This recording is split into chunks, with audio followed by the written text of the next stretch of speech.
السلام عليكم ورحمة الله وبركاته. معاكم الشيف فتون حلواني من مطبخ سيدتي. اليوم هقدم لكم وصفة المطبق.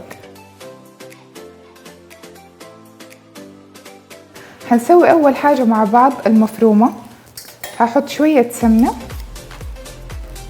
شوية من الزيت عشان السمن لا ينحرق. صارت جاهزة أقدر أنزلها كلها. دحين هي كده تقريبا خلاص وصلت للون اللي أنا أبغاه. هنزل عليها البصل مفروم، شوية ثوم مفروم، ونقلبهم مع البصل عشان تاخد الطعم كله. أنا أحب في المفرومة دايما أحط شوية هيل. الهيل يدينا نكهة في المفرومة مرة طعمة. وهحط كزبرة، وهحط برضو كمون، وهحط فلفل أبيض مرة شوية. الفلفل الأبيض مو كتير الفلفل الأبيض. وهحط فلفل أسود، طبعا أساس الملح.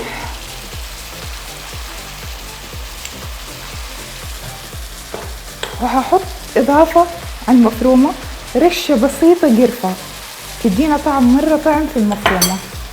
هبدأ أقلبها تاني.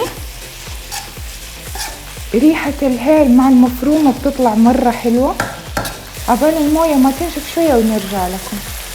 ورجعنا لكم تاني. المفرومة طبعا نشفت شوية الموية حقتها. دحين هي صارت جاهزة. طبعا أنا في المطبق ما أستخدم العجينة العادية، أنا أستخدم الرقاق هذا زي ما انتم شايفين. هذه كده حتكون هي مربعة وجاهزة. أنا مرة تعجبني طريقتها في التقديم أحلى وشغلها أسرع. هاخد من المفرومة شوية، هحطها هنا صينية خارجية. وهاخد شوية من الطماطم هحط عليها شوية كرات. وهضيف بهارات زيادة. هضيف شوية هيل، شوية كزبرة وكمون عشان مع الخضار حيكون راح طعم البهارات شوية. وهضيف ملح.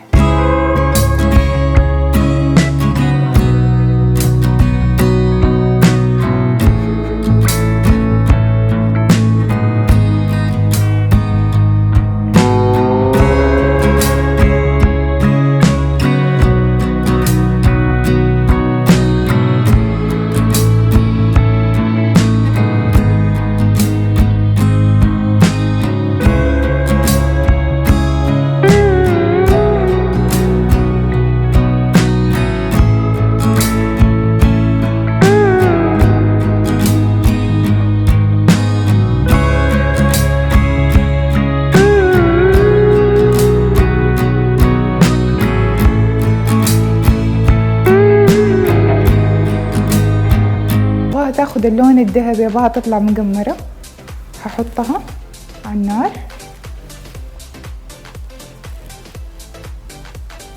الطريقة هذه هنستناها لما تاخد اللون الذهبي، مو اكتر من اللون الذهبي عشان تطلع معانا كريسبي. هي تقريبا اخذت اللون اللي احنا نحتاجه زي ما احنا شايفين. اخذت اللون الذهبي. ورجعنا لكم تاني بعد ما استوت زي ما احنا شايفين. اخذت اللون الذهبي، صارت مستوية وجاهزة. طريقة أكلها سريعة وطعمة. كده صارت جاهزة ونقدر ناكلها وبالعافية.